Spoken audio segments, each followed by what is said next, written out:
Nobody pull a hamstring. Yeah, Warm your butt cheeks up. Warm up your butt cheeks. Cut there. Copy that. There you go. Here, come. I broke it. Ew.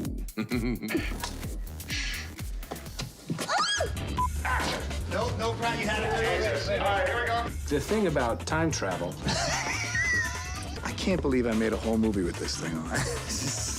Yeah, does it look cool or doesn't feel cool, but if it looks cool, that's what matters. Do you have any idea what's coursing through my veins right now? Funyuns? Yes. Orange soda? We are getting the whole team, aren't we? A duck! Good one.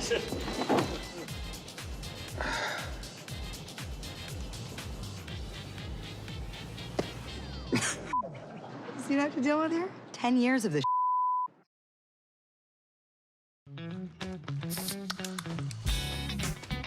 Being able to do this new version of Thor, it's hugely liberating and fun. We had a big sort of fat suit, which I think was sort of 60 or 70 pounds. This little move. Yeah, that's the shimmy. It was the hottest I've ever been. How does that feel? Oh, I mean, amazing. Looks like it's in the right spot.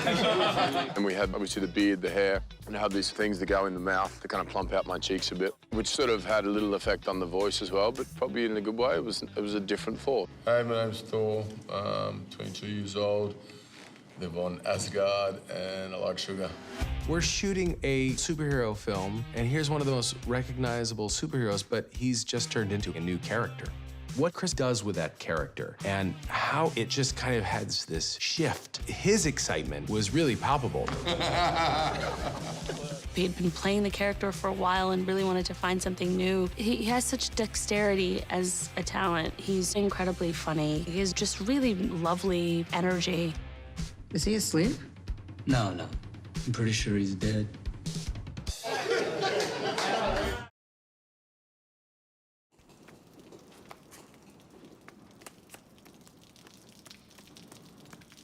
All clear. Which way?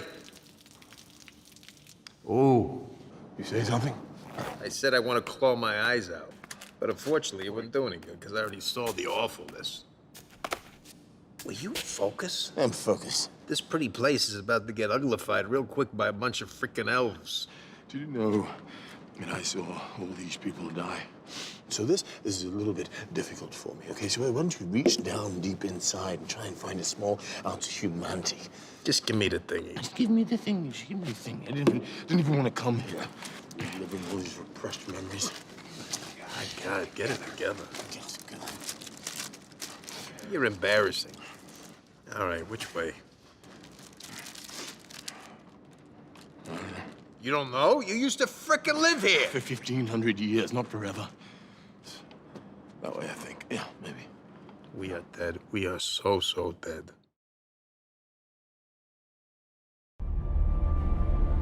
Peggy has a career, and she has a lot of self-respect, and she's pretty sick and tired of lots of men kind of not taking her seriously in the army and you know, playing around with her. I think Peggy relates to someone really fighting for what they believe in and really having to struggle all the time to prove themselves. And she, being the only woman in this environment, knows exactly what that feels like. It's not just the normal, everyday love story. There's something else. In the same way that we love Steve because he exhibits some sort of determination and selflessness, it's the same thing that attracts her to him. Steve learned a lot from Peggy Carter. If you go back and look at the first Avenger, that is the essential relationship that I think turned him into who he is today. It turned him into Captain America. Her sense of integrity, her call to action are all qualities that have been ingrained in Steve and are his best qualities. And they come from example from Peggy. And so I think it was critical that her character embody those essential qualities because he wouldn't be who he is without them. I'm gonna need a rain check on that dance. A week next Saturday at the Stork Club. You got it. 8 o'clock on the dot. Don't you dare be late.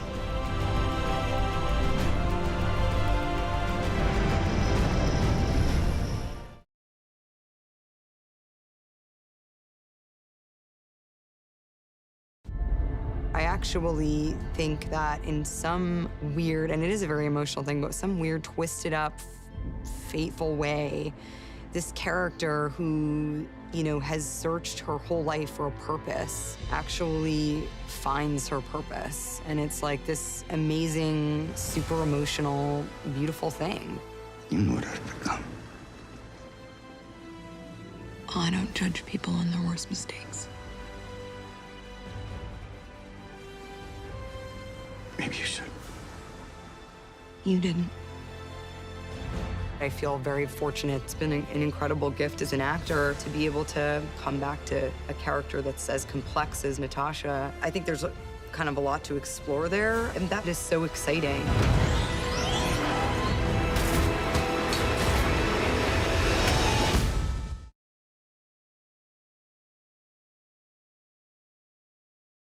Robert has a whole career of great work behind him, and he was at a point in his life and his career where he was ready to break out and do something really big and exciting. John was in love with the idea of Downey playing the part, and we all felt so sure about him on a creative level. Because he wasn't instantly a slam dunk approval, I suggested we have screen tests. I remember walking in with Robert Downey Jr. the day of the tests. He was laughing and in great spirits and completely at ease, and he got in front of the camera and started saying the lines. I assure you the day weapons are no longer needed to keep the peace. I'll happily transit to manufacturing bricks and beams for baby hospitals, making hemp pants and the like, but until that time, can I get you a drink? I don't want to call it an out-of-body experience, but it was one of those rushes that I'm sure like somebody would feel if they're about to play a big sporting arena, playing for the ring or something like that. It was just like, am I gonna pass out or am I gonna nail this? On that day that Robert screen tested, it was clear that there was no one else who can play that part. It was magic. It was exactly the feeling as a casting director with Kevin, with John, with everyone, that we all wanted to have that feeling like we have it. This is it. This is Iron Man.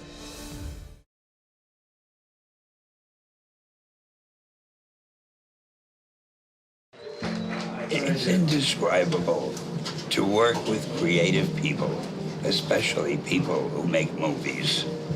It is such a thrill. You know, it's overwhelming when I think about it.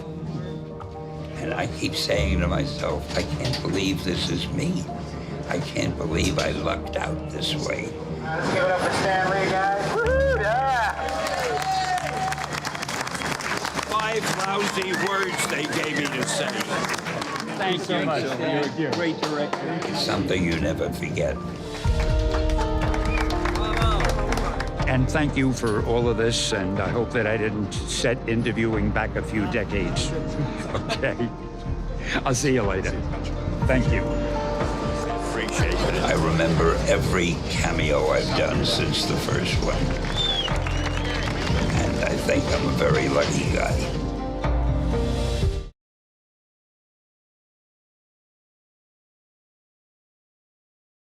I don't know how you're gonna get us through all that. Don't worry. She's got help. It was really beautiful to feel this sort of Marvel sisterhood, you know, and we're all coming from so many different films that we all came together. It's kind of like, I see what you do. I know your powers. Okay, show me what you got. And then we just clicked, and we were just like cheering each other on. Everyone's just kind of taking their turns, moving around, trying to help each other out. It was so fun. You share this connection. So there's a connection without ever having met. It's a really cool thing about the whole battle. That day was insane. We were all in it together, and it felt electric. It was really, really cool.